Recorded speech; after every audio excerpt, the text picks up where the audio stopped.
Okay, നമ്മൾ ഇന്ന് discuss ചെയ്യുന്ന ടോപ്പിക്ക് കറണ്ട് ഇലക്ട്രിസിറ്റി എന്ന് പറയുന്ന ടോപ്പിക്കാണ്. ഒരു മെറ്റീരിയലിന് കറണ്ട് കണ്ടക്ട് ചെയ്യുന്നതിനുള്ള കപ്പാസിറ്റിക്ക് അനുസരിച്ച് materials can generally B classified into 3. More classifications are possible, but generally we can classify materials on the basis of current conductivity into 3 types. 1. Conductors. 2. Semiconductors. 3. Insulators. അപ്പോൾ ഈ 3 classifications ആണ് ഉള്ളത്. കണ്ടക്ടേഴ്സ് എന്ന് പറഞ്ഞാൽ നമുക്കറിയാം, conductors can conduct electric current very smoothly and easily through them. അവരുടെ conductivity വളരെ കൂടുതലാണ്, അല്ലെങ്കിൽ കണ്ടക്ടേഴ്സിൻ്റെ റെസിസ്റ്റൻസ് വളരെ കുറവാണ്. എന്താണ് റെസിസ്റ്റൻസ്? നമുക്കറിയാം, ഒരു കണ്ടക്ടറിലൂടെ കറണ്ട് പാസ് ചെയ്യുമ്പോൾ കറണ്ട് ഫ്ലോയെ ഒപ്പോസ് ചെയ്യുന്ന ഫാക്ടറിനെയാണ് നമ്മൾ റെസിസ്റ്റൻസ് എന്ന് പറയുന്നു. അപ്പോൾ കണ്ടക്ടേഴ്സിൻ്റെ കേസിൽ റെസിസ്റ്റൻസ് വളരെ കുറവാണ്. Resistance is very low. Resistance വളരെ കുറവാണ് എന്നുള്ളത് മാത്രമല്ല, ടെമ്പറേച്ചർ കൂടുന്നതിനനുസരിച്ച് റെസിസ്റ്റൻസ് കൂടും. Resistance increases with increase in temperature. As temperature increases, resistance also increases. Temperature കൂടുമ്പോൾ റെസിസ്റ്റൻസും കൂടും. സാധാരണ നമ്മൾ ഉപയോഗിക്കുന്ന കണ്ടക്ടേഴ്സ് എന്ന് പറയുന്നത് gold, silver, copper, aluminium etcetera. Gold നല്ലൊരു കണ്ടക്ടറാണ്. സിൽവർ, കോപ്പർ, അലുമിനിയം ഇതൊക്കെയാണ് കണ്ടക്ടിവിറ്റി ഏറ്റവും കൂടുതൽ ഉള്ള മെറ്റീരിയൽസ്. ഓക്കെ, അടുത്ത് സെമി കണ്ടക്ടേഴ്സ് പറയുന്നതിന് മുമ്പ് ഞാൻ ഇൻസുലേറ്റേഴ്സിനെ കുറിച്ച് സംസാരിക്കാം. ഇൻസുലേറ്റേഴ്സ് സാധാരണഗതിയിൽ കറണ്ട് കണ്ടക്ട് ചെയ്യില്ല എന്നാണ് പറഞ്ഞത്. എന്ന് പറഞ്ഞാൽ there are occasions on which insulators can conduct electric current. വളരെ ഹൈ പൊട്ടൻഷ്യൽ ഡിഫറൻസ് ഉണ്ടാകുന്ന സാഹചര്യങ്ങളിൽ ഇൻസുലേറ്റേഴ്സും ചെറിയ രീതിയിൽ കറണ്ട് കണ്ടക്ട് ചെയ്യാം. എന്നാൽ സാധാരണ കേസിൽ ഇൻസുലേറ്റേഴ്സ് കറണ്ട് കണ്ടക്ട് ചെയ്യാറില്ല. ഇൻസുലേറ്റേഴ്സിൻ്റെ റെസിസ്റ്റൻസ് വളരെ കൂടുതലാണ്. ഇൻസുലേറ്റേഴ്സ് ആയിട്ട് നമ്മൾ സാധാരണ പറയുന്നത് വുഡ്, പ്ലാസ്റ്റിക്, റബ്ബർ ഒക്കെയാണ്. ഇതൊക്കെ ഇൻസുലേറ്റേഴ്സ് ആണ്. അപ്പോൾ ഇൻസുലേറ്റേഴ്സ് സാധാരണഗതിയിൽ കറണ്ട് കണ്ടക്ട് ചെയ്യാറില്ല. ഇനി സെമി കണ്ടക്ടേഴ്സിലേക്ക് നോക്കാം.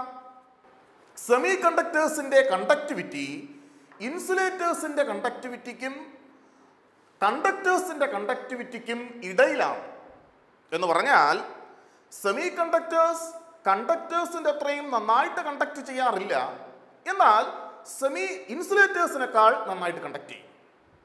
കണ്ടക്ടേഴ്സിൻ്റെ അത്രയും നന്നായിട്ട് കണ്ടക്ട് ചെയ്യില്ല, എന്നാൽ ഇൻസുലേറ്റേഴ്സിനേക്കാൾ നന്നായിട്ട് കണ്ടക്ട് ചെയ്യും. അപ്പോൾ conductivity of semi conductors is in between that of conductors and insulators. Therefore, the resistance of semiconductors is also in between that of conductors and insulators. സെമികണ്ടക്ടേഴ്സിൻ്റെ പ്രത്യേകത, ടെമ്പറേച്ചർ കൂടുന്നതിനനുസരിച്ച് റെസിസ്റ്റൻസ് കുറയും. This is a major difference between conductors and semiconductors. കണ്ടക്ടേഴ്സും സെമികണ്ടക്ടേഴ്സും തമ്മിലുള്ള വളരെ പ്രധാനപ്പെട്ട ഒരു വ്യത്യാസം ഇതാണ്. കണ്ടക്ടേഴ്സിൻ്റെ കേസിൽ ടെമ്പറേച്ചർ കൂടുന്നതിനനുസരിച്ച് റെസിസ്റ്റൻസ് കൂടും, എന്നാൽ സെമികണ്ടക്ടേഴ്സിൻ്റെ കേസിൽ ടെമ്പറേച്ചർ കൂടുന്നതിനനുസരിച്ച് റെസിസ്റ്റൻസ് കുറയും. ടെമ്പറേച്ചർ കൂടുന്നതിനനുസരിച്ച് കറണ്ട് ഫ്ലോ കൂടുതൽ എളുപ്പമാകും. നമ്മൾ ഏറ്റവും കോമൺ ആയിട്ട് ഉപയോഗിക്കുന്ന സെമികണ്ടക്ടേഴ്സ് എന്ന് പറയുന്നത് സിലിക്കണും ജെർമേനിയവും ആണ്. Silicon and germanium are the most commonly used semiconductors. Okay, അപ്പോൾ ഞാൻ വീണ്ടും ഒന്നുകൂടെ ഒന്ന് കൺക്ലൂഡ് ചെയ്യുന്നു. മെറ്റീരിയൽസിനെ നമ്മൾ മൂന്നായിട്ട് ക്ലാസിഫൈ ചെയ്യുന്നു. On the basis of current conductivity, conductors, semi conductors, insulators. കണ്ടക്ടേഴ്സിന്റെ റെസിസ്റ്റൻസ് വളരെ കുറവാണ്. ടെമ്പറേച്ചർ കൂടുന്നതിനനുസരിച്ച് റെസിസ്റ്റൻസ് കൂടും. ഗോൾഡ്, സിൽവർ, കോപ്പർ, അലുമിനിയം ഇതൊക്കെയാണ് സാധാരണയായിട്ട് നമ്മൾ ഉപയോഗിക്കുന്ന കണ്ടക്ടേഴ്സ്. സെമി കണ്ടക്ടേഴ്സിന്റെ കണ്ടക്ടിവിറ്റി കണ്ടക്ടേഴ്സിൻ്റെതിനും ഇൻസുലേറ്റേഴ്സിൻ്റെതിനും ഇടയിലാണ്. സെമി കണ്ടക്ടേഴ്സിന്റെ കേസിൽ ടെമ്പറേച്ചർ കൂടുന്നതിനനുസരിച്ച് റെസിസ്റ്റൻസ് കുറയും. Silicon and germanium are the most commonly used two semiconductors. Insulators സാധാരണഗതിയിൽ കറണ്ട് കണ്ടക്ട് ചെയ്യാറില്ല. ഇൻസുലേറ്റേഴ്സ് ആയിട്ട് നമ്മൾ പറയുന്നത് വുഡ്, പ്ലാസ്റ്റിക്, റബ്ബർ ഇതൊക്കെയാണ്. ഓക്കെ, ഇനി അടുത്ത് നമുക്ക് ഇന്റൻസിറ്റി ഓഫ് ഇലക്ട്രിക് കറണ്ട് അല്ലെങ്കിൽ സ്ട്രെങ്ത് ഓഫ് ഇലക്ട്രിക് കറണ്ടിനെ കുറിച്ച് സംസാരിക്കാം. ഇന്റൻസിറ്റി ഓഫ് ഇലക്ട്രിക് കറണ്ട് അല്ലെങ്കിൽ strength of electric current. Strength of electric current.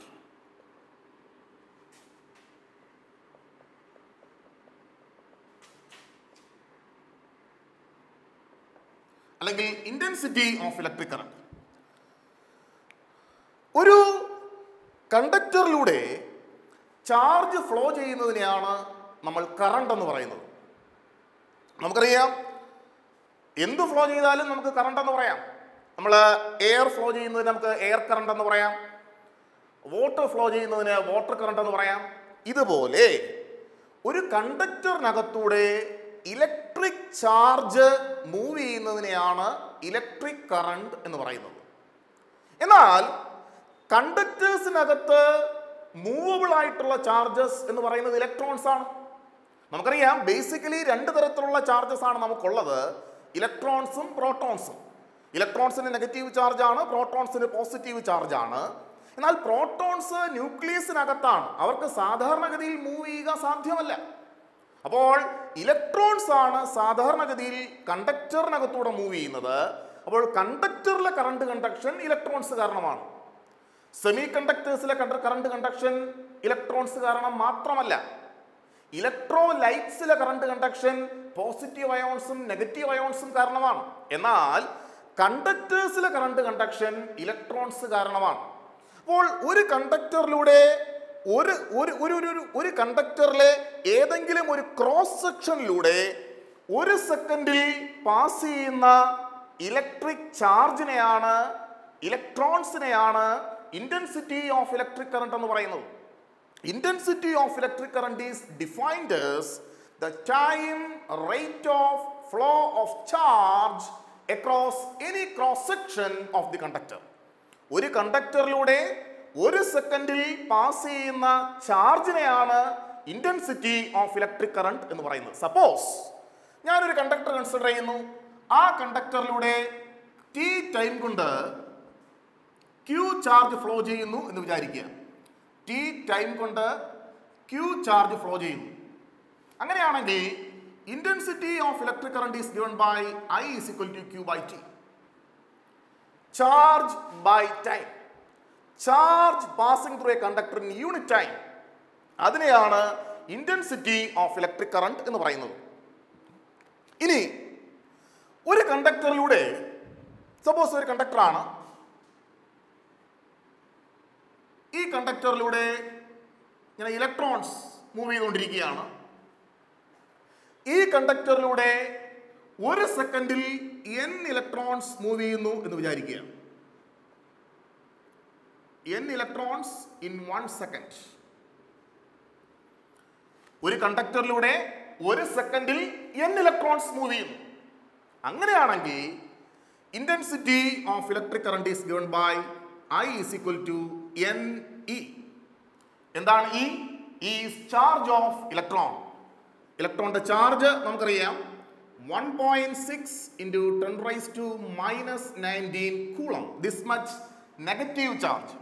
ഞാനിവിടെ നെഗറ്റീവ് സൈൻ ഉപയോഗിക്കുന്നില്ല, പക്ഷേ ഇലക്ട്രോൺസിന്റെ ചാർജ് നെഗറ്റീവ് ചാർജാണ്. ഓക്കെ, ഇനി നമ്മൾ സർക്കുലർ ഷേപ്പിലുള്ള ഒരു കണ്ടക്ടർ എടുക്കുകയാണ്. ഈ കണ്ടക്ടറിലൂടെ സർക്കുലർ ഷേപ്പിലാണ് നമ്മുടെ കണ്ടക്ടർ. ഒരു ഇലക്ട്രോൺ ഈ സർക്കുലർ ഷേപ്പിലുള്ള കണ്ടക്ടറിലൂടെ മൂവ് ചെയ്യുന്നു, അല്ലെങ്കിൽ ഈ സർക്കിളിന്റെ സർക്കംഫറൻസിലൂടെ മൂവ് ചെയ്യുന്നു with a frequency F. Electron move ചെയ്യുന്ന ഫ്രീക്വൻസി എഫ് ആണ്. അങ്ങനെയാണെങ്കിൽ intensity of electric current is given by I is equal to Fe. അപ്പോൾ ഞാനിപ്പോൾ ഇന്റൻസിറ്റി ഓഫ് ഇലക്ട്രിക് കറന്റിന്റെ 3 എക്സ്പ്രഷൻസ് പറഞ്ഞു, 3 ഫോർമുല പറഞ്ഞു. ഈ 3 എണ്ണവും നമ്മൾ അറിഞ്ഞിരിക്കണം. ഒന്ന്, ഒരു കണ്ടക്ടറിലൂടെ ടി ടൈമിൽ ക്യൂ ചാർജ് മൂവ് ചെയ്യുകയാണെങ്കിൽ I is equal to Q by T. മറ്റൊന്ന്, ഒരു കണ്ടക്ടറിലൂടെ 1 സെക്കൻഡിൽ n ഇലക്ട്രോൺസ് പാസ് ചെയ്യുകയാണെങ്കിൽ intensity of current is I is equal to Ne. മൂന്നാമത്, if an electron is moving through the circumference of a circle with a frequency f, then intensity of electric current is I is equal to Fe. അപ്പോൾ ഈ 3 എക്സ്പ്രഷൻസും നമുക്കറിയാമായിരിക്കണം. Problems ചെയ്യുമ്പോൾ ഈ 3 എണ്ണവും നമുക്ക് വേണ്ടി വരും. ഇനി ഇലക്ട്രിക് കറണ്ടിന് സ്പെസിഫിക് ആയിട്ടുള്ള ഡയറക്ഷൻ ഉണ്ട് എങ്കിൽ പോലും electric current is a scalar quantity. Electric current ഒരു വെക്റ്റർ ക്വാണ്ടിറ്റി അല്ല. Because electric current does not obey laws of vector algebra. Electric current does not obey laws of vector addition. Triangle of vector addition, parallelogram law of vector addition, polygon law of vector, ഇത് obey ചെയ്യില്ല. അതുകൊണ്ട് electric current is a scalar quantity. Electric current എന്ന് പറയുന്നത് ഒരു scalar ക്വാണ്ടിറ്റിയാണ്. മറ്റൊന്ന്, the unit of electric current is ampere. Electric കറണ്ടിന്റെ unit ampere ആണ്, denoted by A, capital A. The unit of electric current is ampere, capital A. Okay, അപ്പോൾ intensity of electric കറണ്ടുമായി ബന്ധപ്പെട്ട് ഇത്രയും കാര്യങ്ങൾ. ഇനി മറ്റൊന്ന്, what is the direction of electric current? Electrons move ചെയ്യുന്നത് കാരണമാണ് കറണ്ട് ഉണ്ടാകുന്നത്. അപ്പോൾ ഒരു കണ്ടക്ടറിലൂടെ, ഇതൊരു കണ്ടക്ടർ ആണെന്ന് വിചാരിക്കുക. ഈ കണ്ടക്ടറിലൂടെ ഇലക്ട്രോൺസ് ഇങ്ങോട്ട് മൂവ് ചെയ്യുകയാണ്. അങ്ങനെയാണെങ്കിൽ ഇലക്ട്രിക് കറണ്ടിന്റെ ഡയറക്ഷൻ എന്തായിരിക്കും? ഇലക്ട്രിക് കറണ്ടിന്റെ ഡയറക്ഷൻ ഇലക്ട്രോൺസ് ഫ്ലോ ചെയ്യുന്ന ഡയറക്ഷന്റെ ഓപ്പോസിറ്റ് ആയിരിക്കും. കാരണം ഇലക്ട്രോൺസിന് നെഗറ്റീവ് ചാർജാണ്. സപ്പോസ് പോസിറ്റീവ് ചാർജ് കാരണമായിരുന്നു കറണ്ട് കണ്ടക്ഷൻ നടന്നിരുന്നതെങ്കിൽ പോസിറ്റീവ് ചാർജ് മൂവ് ചെയ്യുന്ന ഡയറക്ഷൻ ആയിരുന്നേനെ കറണ്ടിന്റെയും ഡയറക്ഷൻ. പക്ഷേ ഇവിടെ അതല്ല. ഇലക്ട്രോൺസ് മൂവ് ചെയ്യുന്ന ഡയറക്ഷന്റെ ഓപ്പോസിറ്റ് ഡയറക്ഷനിലാണ് കറണ്ടിന്റെ direction, because electrons are negatively charge. And the velocity of electric current is almost equal to the velocity of light in vacuum, which is about 3 into 10 raised to 8 meter per second. ഏകദേശം ഇത്രയുമാണ്. Electric കറണ്ടിന്റെ velocity is almost equal to the velocity of light in vacuum, which is nearly 3 into 10 raised to 8 meter per second. Okay. ഇനി നമുക്കറിയേണ്ടത് EMF, electro motive force, അല്ലെങ്കിൽ EMF. ഞാൻ പറഞ്ഞു, ഒരു കണ്ടക്ടറിലൂടെ electrons move ചെയ്യുന്നതിനെയാണ് നമ്മൾ current എന്ന് പറയുന്നത്. എന്നാൽ ഒരു കണ്ടക്ടറിലൂടെ ഇലക്ട്രോൺസ് സ്പെസിഫിക് ആയിട്ട് ഒരേ ഡയറക്ഷനിൽ മൂവ് ചെയ്യില്ല. കണ്ടക്ടറിനകത്ത് ഇലക്ട്രോൺസ് മൂവ് ചെയ്യും, but they move in A random fashion. എന്നാൽ റാൻഡം ആയിട്ട് മൂവ് ചെയ്യുന്നത് കൊണ്ട് ഇലക്ട്രിക് കറണ്ട് ഉണ്ടാവില്ല. ഇലക്ട്രിക് കറണ്ട് ഉണ്ടാകണമെങ്കിൽ ഒരു സ്പെസിഫിക് ഡയറക്ഷനിൽ ഇലക്ട്രോൺസ് മൂവ് ചെയ്യണം. അങ്ങനെ മൂവ് ചെയ്യണമെങ്കിൽ EMF വേണം, പൊട്ടൻഷ്യൽ ഡിഫറൻസ് വേണം. അപ്പോൾ ഒരു കണ്ടക്ടറിലൂടെ ഇലക്ട്രോൺസിനെ മൂവ് ചെയ്യിക്കാനായിട്ട് നമ്മൾ ചെയ്യുന്ന വർക്കിനെയാണ് ആക്ച്വലി EMF എന്ന് പറയുന്നത്. കുറച്ചുകൂടെ സ്പെസിഫിക് ആയിട്ട് പറഞ്ഞാൽ, സപ്പോസ് ഇതൊരു കണ്ടക്ടറാണ്. ഈ കണ്ടക്ടറിലേക്ക് ഞാനൊരു സെൽ അപ്ലൈ ചെയ്യുന്നു. ഈ സെൽ അപ്ലൈ ചെയ്യുമ്പോൾ ഈ കണ്ടക്ടറിനകത്തുള്ള ഇലക്ട്രോൺസ് കണ്ടക്ടറിലൂടെ മൂവ് ചെയ്യും. യൂണിറ്റ് ചാർജിനെ 1 കൂളം ചാർജ്, യൂണിറ്റ് ചാർജ് എന്ന് പറഞ്ഞാൽ 1 കൂളം ചാർജ്. 1 കൂളം ചാർജിനെ ഒരു പ്രാവശ്യം ഈ സർക്യൂട്ടിലൂടെ പൂർണ്ണമായി മൂവ് ചെയ്യിക്കുന്നതിന് നമ്മുടെ സെല്ല് ചെയ്യുന്ന വർക്കിനെയാണ് നമ്മുടെ സെല്ലിന്റെ EMF എന്ന് പറയുന്നത്. 1 കൂളം ചാർജിനെ, യൂണിറ്റ് ചാർജിനെ ഒരു പ്രാവശ്യം നമ്മുടെ സർക്യൂട്ടിലൂടെ പൂർണ്ണമായി മൂവ് ചെയ്യിക്കുന്നതിന് നമ്മുടെ സെൽ ചെയ്യുന്ന വർക്കിനെയാണ് നമ്മുടെ സെല്ലിന്റെ EMF എന്ന് പറയുന്നത്. അപ്പോൾ EMF of a cell is defined as the work done by the cell in moving unit charge once around the circuit. ഇത് ഈ സെല്ല് തന്നെ ആവണമെന്നില്ല, മറ്റേതൊരു സോഴ്സും ആകാം. ഏത് സോഴ്സ് ആണെങ്കിലും ആ സോഴ്സിന്റെ EMF എന്ന് പറയുന്നത് സർക്യൂട്ടിലൂടെ യൂണിറ്റ് ചാർജിനെ ഒരു പ്രാവശ്യം മൂവ് ചെയ്യിക്കാൻ ആ സോഴ്സ് ചെയ്ത വർക്കാണ്. അപ്പോൾ EMF of a source is defined as the work done by that source in moving unit charge once around the circuit. Suppose നമ്മുടെ സോഴ്സ് യൂണിറ്റ് ചാർജിനെ മൂവ് ചെയ്യിക്കാൻ ചെയ്ത വർക്ക് W ആണെന്ന് വിചാരിക്കുക. അങ്ങനെയാണെങ്കിൽ ഈ ഡബ്ല്യുവിനെയാണ് EMF എന്ന് പറയുന്നത്. സപ്പോസ് Q ചാർജിനെ സർക്യൂട്ടിലൂടെ മൂവ് ചെയ്യിക്കാൻ നമ്മുടെ സെല്ല് ചെയ്ത വർക്ക് W ആണെങ്കിൽ സെല്ലിന്റെ EMF എന്ന് പറയുന്നത് W/Q. This is the EMF of the cell. Q ചാർജിനെ ഈ സർക്യൂട്ടിലൂടെ ഒരു പ്രാവശ്യം മൂവ് ചെയ്യിക്കാൻ നമ്മുടെ സെല്ല് ചെയ്ത വർക്ക് W ആണെങ്കിൽ EMF of the cell is given by W/Q. ഇനി എന്താണ് EMFന്റെ യൂണിറ്റ്? നമുക്ക് ഡിറൈവ്ഡ് യൂണിറ്റ് ആയിട്ട് എന്ത് പറയാം? What is the unit of work? Unit of work is joule. What is the unit of charge? Coulomb.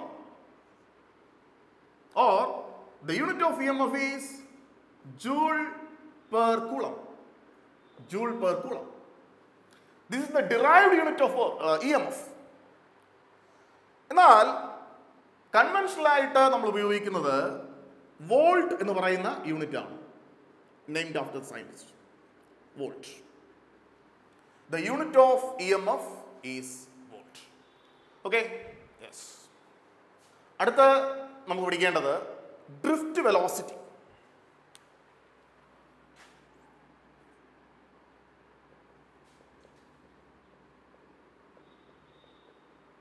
Drift velocity. ഞാൻ പറഞ്ഞു ഒരു കണ്ടക്ടറിലൂടെ electrons move ചെയ്യുമ്പോഴാണ്, ഒരു സ്പെസിഫിക് ഡയറക്ഷനിൽ മൂവ് ചെയ്യുമ്പോഴാണ് ഇലക്ട്രിക് കറണ്ട് ഉണ്ടാകുന്നത്. എന്നാൽ നമ്മൾ ഒരു കണ്ടക്ടർ വെറുതെ കൺസിഡർ ചെയ്താൽ, let this B A conductor, ഇങ്ങനെ ഒരു കണ്ടക്ടർ എടുത്താൽ ഈ കണ്ടക്ടറിനകത്ത് ഒത്തിരി ഇലക്ട്രോൺസ് ഉണ്ട്. ഈ ഇലക്ട്രോൺസ് റാൻഡം മോഷനിലായിരിക്കും. എന്ന് പറഞ്ഞാൽ സ്പെസിഫിക് ആയിട്ട് അങ്ങനെ ലക്ഷ്യമൊന്നുമില്ല. ഒരു ഡിസോർഡർലി മാനറിൽ റാൻഡമായിട്ട് സിക്സാഗ് ആയിട്ട് അങ്ങോട്ടും ഇങ്ങോട്ടും മൂവ് ചെയ്തുകൊണ്ടിരിക്കും. ചുമ്മാ അങ്ങോട്ടും ഇങ്ങോട്ടൊക്കെ മൂവ് ചെയ്യും. കാരണം തെർമൽ എനർജി ഉണ്ടല്ലോ, അതുകൊണ്ട് ചുമ്മാ അങ്ങോട്ടും ഇങ്ങോട്ടൊക്കെ മൂവ് ചെയ്യും. ഇങ്ങനെ ഇലക്ട്രോൺസ് റാൻഡമായിട്ട് മൂവ് ചെയ്യുമ്പോൾ, ഡിസോർഡർലി മാനറിൽ മൂവ് ചെയ്യുമ്പോൾ ഇവരുടെ ആവറേജ് വെലോസിറ്റി സീറോയാണ്. ആവറേജ് വെലോസിറ്റി സീറോയാണ്. ആവറേജ് വെലോസിറ്റി സീറോയാണ്. ഇത് ഇലക്ട്രോൺസിന്റെ കേസിലൊന്നല്ല. ഏതൊരു സിസ്റ്റം റാൻഡം മോഷൻ പെർഫോം ചെയ്താലും, സിസ്റ്റത്തിനകത്തുള്ള പാർട്ടിക്കിൾസ് റാൻഡം മോഷൻ പെർഫോം ചെയ്താലും ആ സിസ്റ്റത്തിന്റെ ആവറേജ് വെലോസിറ്റി സീറോയാണ്. കൈനറ്റിക് തിയറി ഓഫ് ഗ്യാസസിൽ നമുക്കറിയാം, the gas molecules inside a container are in random motion. They move with all possible velocities in all possible directions. Their average velocity is zero. അപ്പോൾ random motion ആര് perform ചെയ്താലും അവരുടെ average velocity 0 ആണ്. എന്നാൽ average speed അവർക്കുണ്ട്. Average speed is not equal to 0. They possess average speed depending upon the temperature. Velocity vector quantity ആണ്, അതുകൊണ്ടാണ് അത് 0 ആയി പോയത്. കാരണം ഒരു ഇലക്ട്രോൺ അങ്ങോട്ട് മൂവ് ചെയ്യുമ്പോൾ വെലോസിറ്റി പോസിറ്റീവ് ആണ്, തിരിച്ചിങ്ങോട്ട് മൂവ് ചെയ്യുമ്പോൾ വെലോസിറ്റി നെഗറ്റീവ് ആവും, ഇവർ ക്യാൻസൽ ആവും, അപ്പോൾ 0 ആയി പോവാം. എന്നാൽ സ്പീഡിന് ആ ക്യാൻസലേഷൻ ഇല്ല. സ്പീഡ് സ്കെയിലാർ ക്വാണ്ടിറ്റി ആണ്. അതുകൊണ്ട് speed can have a finite value depending upon the temperature.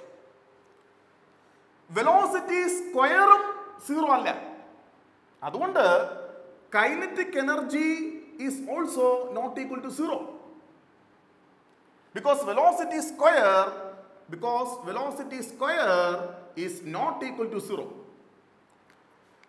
Velocity vector quantity ആണ്, എന്നാൽ വെലോസിറ്റി സ്ക്വയർ വെക്റ്റർ ക്വാണ്ടിറ്റി അല്ല. ഓക്കെ, ഇങ്ങനെ റാൻഡം മോഷനിൽ ഇലക്ട്രോൺസ് മൂവ് ചെയ്യുമ്പോൾ നമുക്ക് കറണ്ട് ഉണ്ടാവില്ല. കറണ്ട് ഉണ്ടാകണമെങ്കിൽ we have to apply a cell. അപ്പോൾ ഇങ്ങനെ ഒരു കണ്ടക്ടറിനകത്തേക്ക് നമ്മൾ സെൽ അപ്ലൈ ചെയ്യുമ്പോൾ എന്ത് പറ്റും? സെൽ അപ്ലൈ ചെയ്താൽ എന്ത് പറ്റും? ഒരു സെൽ കണക്ട് ചെയ്താൽ എന്ത് പറ്റും? ഇതിനകത്തുള്ള ഇലക്ട്രോൺസിന്, നെഗറ്റീവ്ലി ചാർജ് ഇലക്ട്രോൺസിന് ഈ സെല്ലിന്റെ പോസിറ്റീവ് ടെർമിനലിലേക്ക് ഒരു അട്രാക്ഷൻ ഉണ്ടാകും. The negatively charged electrons inside the conductor experience a force of attraction towards positive terminal of the cell, and due to this attraction they start moving towards the positive terminal of the cell. അങ്ങനെ electrons, negatively charge electrons positive ടെർമിനലിലേക്ക് attraction കാരണം move ചെയ്യുമ്പോൾ ഇലക്ട്രോൺസിനുള്ള വെലോസിറ്റിയാണ് drift velocity എന്ന് നമ്മൾ പറയുന്നത്. Drift velocity എന്ന് പറയുന്നത്. അപ്പോൾ what is drift velocity? The electrons inside a conductor are in random motion. When a cell is applied to the conductor, the negatively charged electrons inside the conductor experience a force of attraction towards positive terminal of the cell. Under this force of attraction, they start moving towards the positive terminal of the cell. The velocity with which electrons are drifted towards the positive terminal of the cell is called drift velocity. Cell apply ചെയ്യുമ്പോൾ കണ്ടക്ടറിനകത്തുള്ള ഇലക്ട്രോൺസിന് സെല്ലിന്റെ positive ടെർമിനലിലേക്ക് ഒരു attraction experience ചെയ്യും. ഈ attraction കാരണം electrons സെല്ലിന്റെ positive ടെർമിനലിലേക്ക് move ചെയ്യും. അങ്ങനെ മൂവ് ചെയ്യുന്ന വെലോസിറ്റിയാണ് ഡ്രിഫ്റ്റ് വെലോസിറ്റി എന്ന് പറയുന്നത്.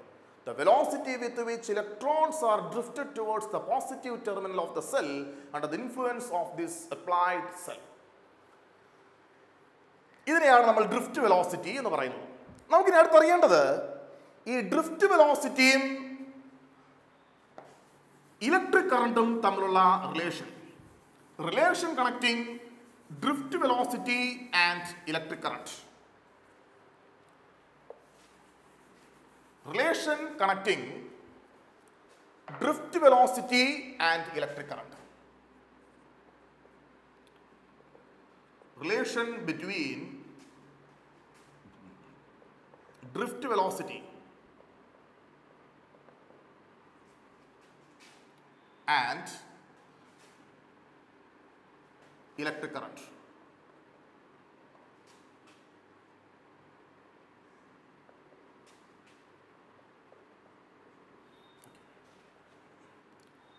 ഞാൻ ഡ്രിഫ്റ്റ് വെലോസിറ്റിയെ കുറിച്ച് സംസാരിച്ചപ്പോൾ ഉപയോഗിച്ച നൊട്ടേഷൻ വി ആണ്. ചില ടെക്സ്റ്റുകളിൽ വി സബ്സ്ക്രിപ്റ്റ് ഡി എന്ന് പറയുന്ന നൊട്ടേഷനും കിടപ്പുണ്ട്. സാരമില്ല, നമുക്ക് ഏത് വേണമെങ്കിലും ഉപയോഗിക്കാം, വി ഡി അല്ലെങ്കിൽ വി. ഓക്കെ, നമുക്കിപ്പോൾ അറിയേണ്ടത് ഡ്രിഫ്റ്റ് വെലോസിറ്റിയും ഇലക്ട്രിക് കറണ്ടും തമ്മിലുള്ള relation connecting drift velocity and electric current.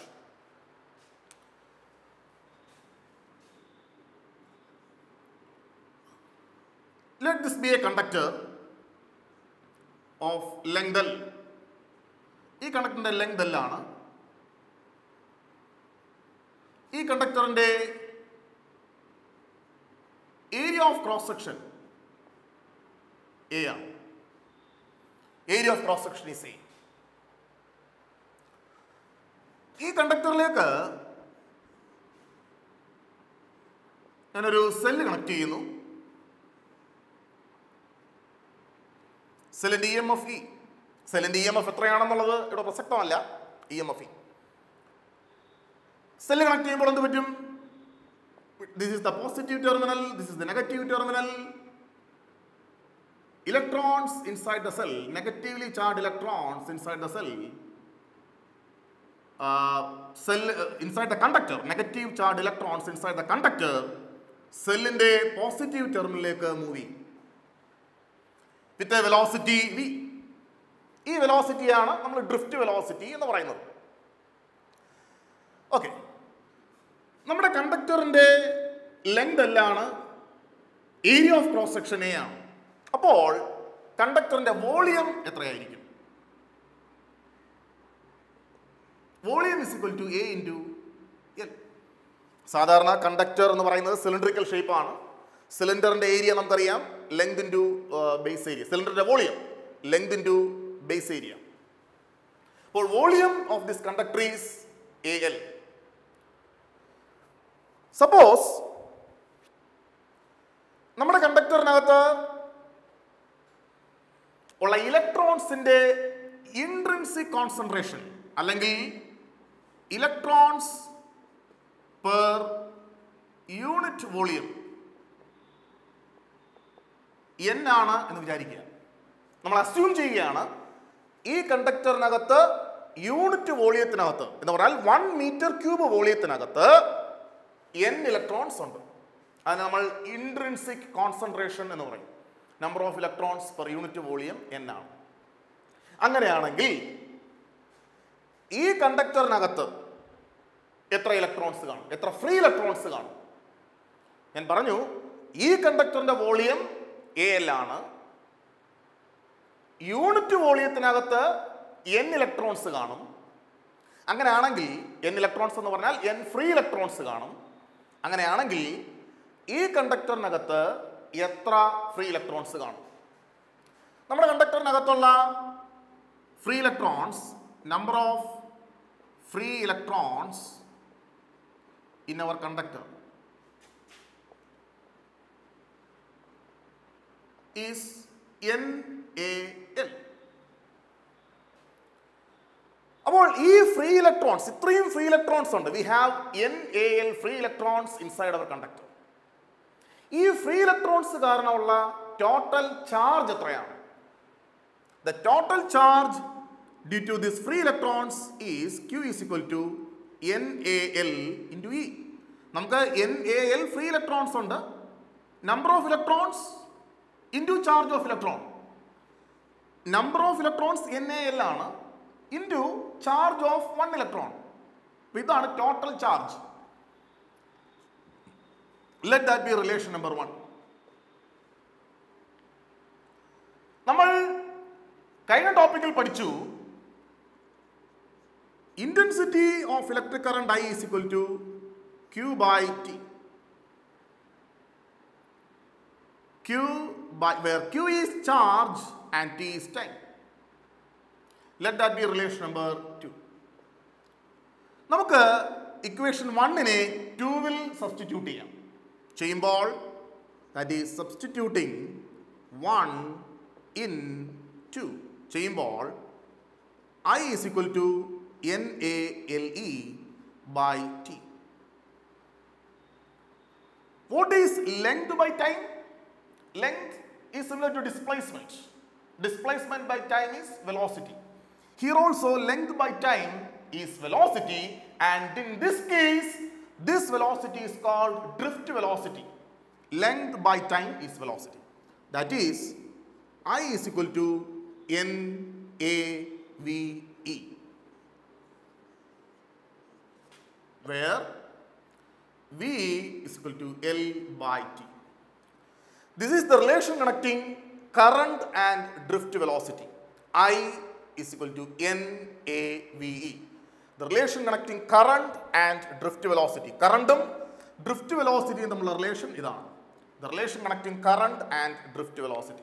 ഞാൻ വീണ്ടും പറയുന്നു, നമ്മളൊരു കണ്ടക്ടർ കൺസിഡർ ചെയ്തു. ആ കണ്ടക്ടറിൻ്റെ ലെങ്ത് L ആണ്, area of cross section A ആണ്. അതുകൊണ്ട് കണ്ടക്ടറിൻ്റെ വോളിയം AL ആണ്. ബേസ് ഏരിയ ഇൻറ്റു ഹൈറ്റ് അല്ലെങ്കിൽ ബേസ് ഏരിയ ഇൻറ്റു ലെങ്ത്. ഈ കണ്ടക്ടറിനകത്ത് ഫ്രീ ഇലക്ട്രോൺസിന്റെ ഇൻട്രിൻസിക് കോൺസെൻട്രേഷൻ എന്ന് പറഞ്ഞാൽ number of free electrons per unit volume n ആണെങ്കിൽ total number of free electrons in our conductor is NaL. ഒരു ഇലക്ട്രോണിന്റെ ചാർജ് E ആണെങ്കിൽ ഇത്രയും ഇലക്ട്രോൺസ് നമുക്കുണ്ട്.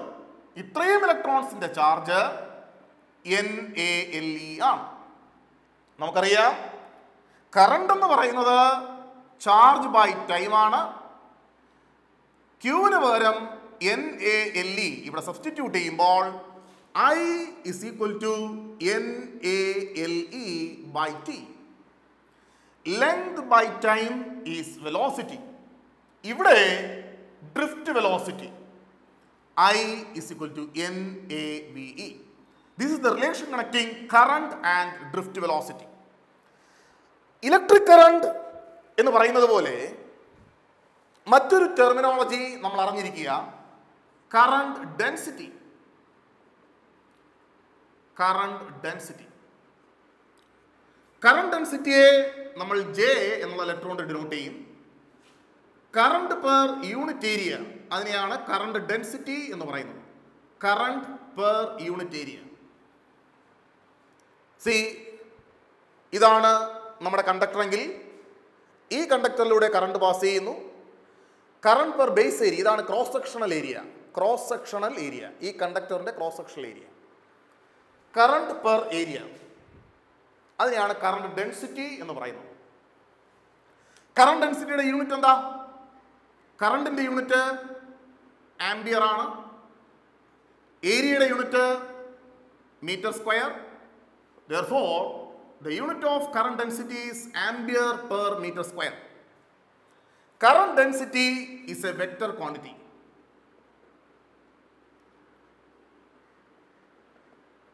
ഞാൻ നേരത്തെ പറഞ്ഞു, ഇലക്ട്രിക് കറണ്ട് എന്ന് പറയുന്നത് ഒരു സ്കെയിലാർ ക്വാണ്ടിറ്റി ആണ്. എന്നാൽ കറണ്ട് ഡെൻസിറ്റി ഒരു വെക്റ്റർ ക്വാണ്ടിറ്റി ആണ്.